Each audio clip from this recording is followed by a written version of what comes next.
আজ এক প্রলয়ঙ্কারী বমির আবেদন। এক বিধ্বংসী বমির তীব্র আঘাতে বেরিয়ে আসবে সকল অনাসৃষ্টি।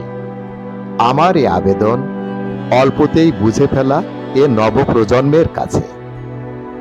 বমির ধকলে টুকরো টুকরো হয়ে বেরিয়ে আসবে হৃৎপিণ্ড, প্রচন্ড গতিতে ছিটকে বেরিয়ে আসবে ধর্ষকের লোলুপ চক্ষু, পিশাচের ছিন্ন ভিন্ন কায়ার দিক ভ্রুক্ষেপে শান্ত হবে ধর্ষিতার হাহাকার।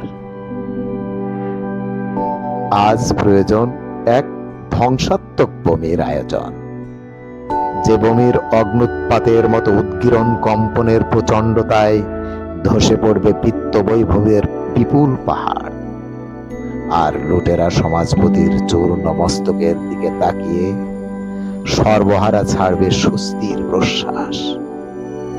এমন এক বমি, যার প্রচণ্ডতায় বেরিয়ে আসবে লোলুপ জিহ্বা, আর ফোয়ারার মতো ছড়িয়ে পড়বে বদ্রক্ত। ঘাতক পিশাচের বিকৃত নিথর দেহ সন্তানহারা পিতার বিদগ্ধ হৃদয়ে ফিরায় দিক এক ফোঁটা প্রশান্তি। আজ এমন এক বর্জ্যভূমির প্লাবন সংগঠিত হোক, যে প্লাবনে তলিয়ে যাক ঋণ খেলাপির সব সম্পদ, আর চিরতরে থেমে যাবে তাচ্ছিল্যের অট্টহাসি। আজ এক প্রচন্ড ঘৃণার প্রবল টর্নেডোর আঘাতে লণ্ডভণ্ড হয়ে যাক সব মিথ্যে খ্যাতির চূড়ায় বসে থাকা অযোগ্য আর ভণ্ড প্রতারকের দল।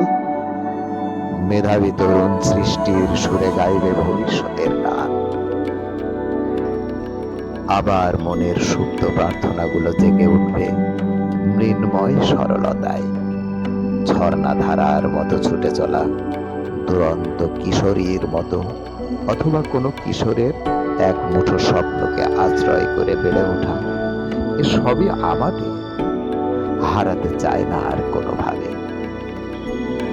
হে অবাধ্য তরুণ দল, ধর মুষ্টি বজ্র, আর লৌহে শপথ মরণ পথ, রুকতৃপ্ত সর্বভুকের সর্বগ্রাসী ভোজন, মিথ্যে দম্ভ আর আস্ফালন।